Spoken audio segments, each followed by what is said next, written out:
Donc voilà, troisième partie de la vidéo. Il en fallait bien une. Donc, pour les carters Polini, donc je ne veux pas dénigrer Polini, hein, au contraire, dans les kits, franchement, dans les cylindres, je pense que c'est des plus performants qu'on a pour les 103. Hein, ce sont des très bons cylindres. Je pense que c'est les plus puissants. De ce que moi je connais, dans ce qu'on a maintenant, dans ce qu'on peut trouver sur Internet facilement et tout ça, à notre époque, hein, je pense que les Poloni sont les meilleurs, hein, dans la préparation et tout ça, dans la puissance et performance, hein. Maintenant, les carters, c'est autre chose. Mais voilà, ça reste quand même des bons carters, hein, malgré que je les ai un peu descendus dans l'autre vidéo là. Ça reste quand même des bons carters, contrairement par rapport au clapet, par rapport à l'origine, hein, je parle, hein, par rapport au clapet et par rapport au transfert ici, hein. Pour dire, moi, ça fait des années que je roule avec un carter Polini. J'ai mis dessus, dessus, il y a un Vilo mal aussi. J'ai roulé avec des kits Polini 70, liquide, AR, avec des mâles aussi préparés, mais préparés vraiment exagérés, avec des Carbu 21, Carbu 19, avec des bons varios et tout, et je n'ai jamais eu de problème. Le seul problème que j'ai eu, qui est de ma faute, c'est ici. C'est à cause de la pédale de lanceur que j'ai fait moi-même sur base du ressort Doppler. Vous voyez le ressort qui est en dessous, ma moteur, c'est sur ça que j'ai fait une pédale de lanceur. Peut-être mal mise à force d'appuyer, ou peut-être que je gère mal la pédale de lanceur, et voilà, peut-être en forçant un peu trop fort, ou peut-être mon ressort, la courroie, ou va savoir. C'est tout des réglages qu'il faut savoir faire. Euh, donc voilà, ça reste quand même des bons carters. Mais voilà, pour des grosses configurations, ça c'est certain. D'ailleurs, vous le trouverez même sur internet, sur YouTube, vous verrez bien les grosses configs sur 103. Il n'y a rien à faire, c'est sur carter. Mal aussi. Donc quand vous voyez la pièce que c'est, vous voyez bien la qualité, la, une pièce vraiment robuste, très bien fait, des finitions de malade. Franchement, c'est quelque chose de magnifique. Moi, franchement, j'aime trop. C'est quelque chose, quoi. Ici, les transferts, ils ont été modifiés, bien sûr, hein, parce que les transferts d'origine, c'est pas comme ça. Ici, c'est un Vilo mal aussi. Hein. Et regardez ici, c'est plein, c'est quelque chose, c'est massif. Vous voyez, contrairement au Polini, hein, c'est quelque chose, ça, c'est, vous voyez.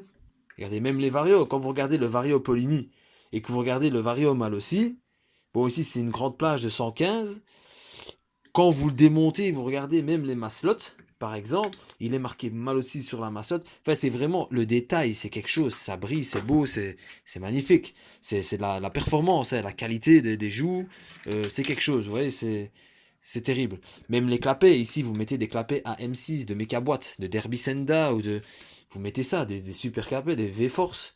Vous voyez, vous mettez des pipes d'admission de Derby Senda, vous mettez ce que vous voulez.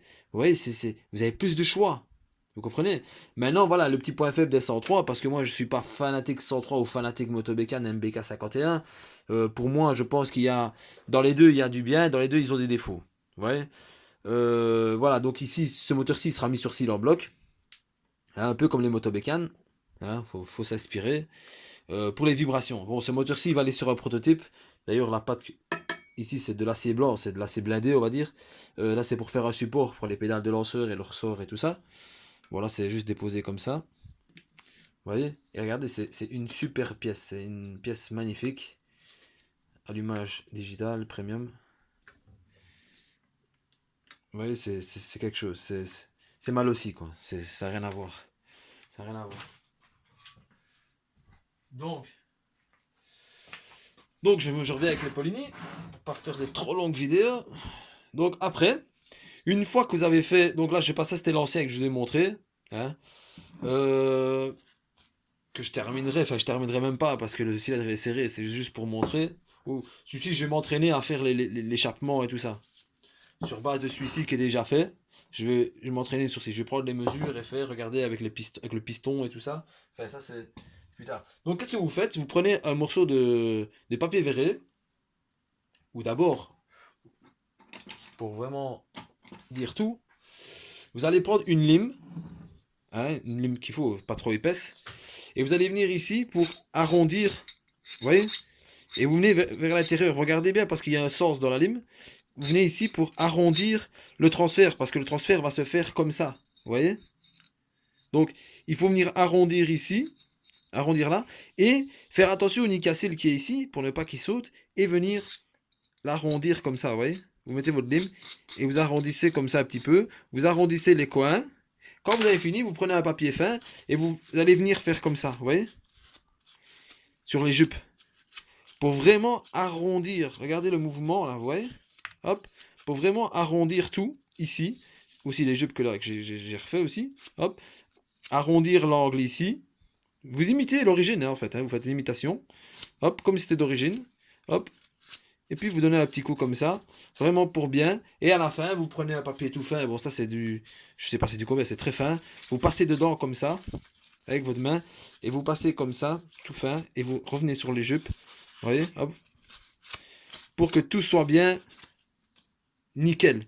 Il faut que quand vous fassiez ça, déjà maintenant, voilà, c'est tout doux. Vous voyez, le piston, il ne saurait jamais venir s'accrocher ici. C'est nickel. Vous voyez?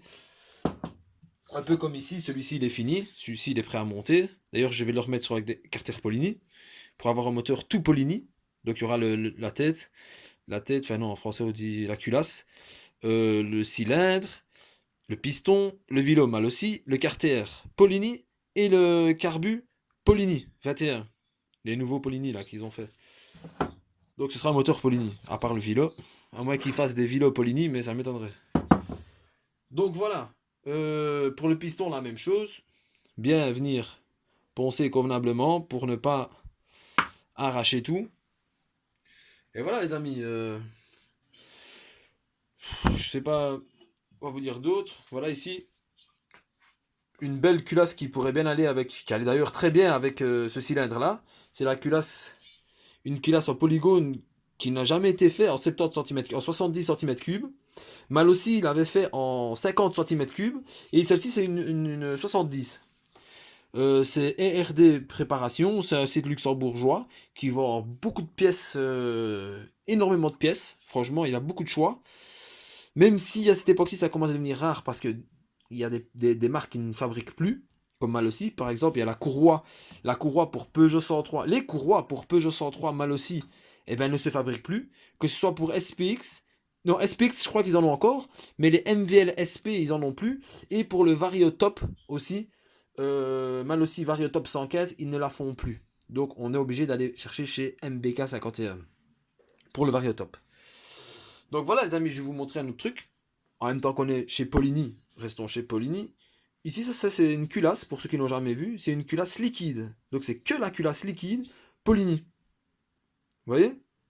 Bon, moi ici j'ai condamné le truc, avec un bouchon et une petite vis. Mais ça c'est une 50 cm3, vous voyez? Donc ceci, bah, ça pourrait bien aller sur un cylindre d'origine par exemple. Le cylindre d'origine, vous lui tapez une petite culasse, ça fait old school quoi, avec un radiateur. Voilà, c'est stylé un peu. Sinon voilà. Sur ce, je vous laisse. À la prochaine vidéo. Et en tout cas, je vous remercie de me suivre. Je vous remercie de me critiquer aussi. Hein, parce qu'on fait tous des erreurs. Aussi, je voulais rectifier un truc parce que j'ai regardé l'autre vidéo. Ce que je disais, en fait, ici, quand on fait ça, c'est pas pour que les gaz d'ici montent. Hein. Ça, c'est les gaz déjà. Les gaz, ils vont. Vous voyez, ils montent pas, ils vont. Donc, l'air vient par ici. Vous voyez. Donc je précise, hein, parce que des fois quand vous êtes dans la vidéo, vous dites des conneries, vous dites des mots. C'est en regardant la vidéo que je me suis rendu compte que j'ai dit des conneries des fois. Hein. Donc voilà, tout l'important c'est pas d'où vont le sens du gaz ou quoi, là pour le moment l'important c'était les transferts. Ici, comment avérer les transferts à un cylindre avec le carter. Et voilà. Donc en gros je vais re réexpliquer vite fait. Donc pour faire la coupe du cylindre, des jupes, du haut, on fait comme ça. On prend le carter, même si votre carter il est fermé. Hein. Bon là, le carter est déjà fermé, on va dire, vous n'allez pas l'ouvrir parce qu'il y a le vilo et tout ça. Vous avez acheté un kit Polini, qu'est-ce que je fais pour les jupes? Hop, je fais ça. Hop, je prends, avant de remettre les clapets, je prends un feutre noir, je dessine ce qu'il y a en trop, donc je trace ce qu'il y a en trop. Je le vire, je recoupe, je lime, je fais tout. Hop, qu'est-ce que je fais? Je le remets. Une fois recoupé et tout, voilà, là il est recoupé. Qu'est-ce que je fais? Eh ben, je fais la même chose avec le piston. Je tape le piston dedans. Si j'arrive à le faire rentrer par ici, ça va être chaud. Non, je vais pas me casser la tête. Je vais aller le mettre par au-dessus. Par son entrée naturelle. Hein, les choses sont faites pour... Comment est-ce qu'elle doit être rentrée? Voilà. Donc ici, la même chose pour le piston. Donc le piston, il arrive à ras de l'échappement. Hein? Le piston, il arrive à ras de l'échappement. C'est ça sa mesure. Hein? La mesure, elle est là. Et hop, ici, je vois le piston qui dépasse. Qu'est-ce que je fais? Hop, je retrace le piston, comme j'ai fait pour le cylindre. Hein? Donc, je retrace le piston de la même manière que le cylindre. Je vire le piston, hop. Et alors, le piston sera marqué ici. Vous recoupez là où c'est marqué, puis vous refaites toute modification du piston, comme j'expliquais tout à l'heure. Donc, recoupez ici en biais. Essayez de creuser un peu ici pour pouvoir ouvrir le dessus. Et voilà, vous avez un piston préparé sur mesure au cylindre et au carter. Donc sur ce, je vous laisse pour pas faire des films, parce que à la limite, c'est plus des vidéos, c'est des films. Et voilà, la prochaine vidéo, je ne sais pas encore ce que ce sera, mais ce sera quelque chose en tout cas. C'est sûr, ça sera par rapport au Peugeot 103 et au kit. Et au montage, en tout cas, ce sera des tutos, ce sera pas sur autre chose. Bah les amis, je vous remercie. Aimez, parce que ça me motive un peu, ça me fait plaisir. Et, et prenez soin de vous, et à bientôt. Salut!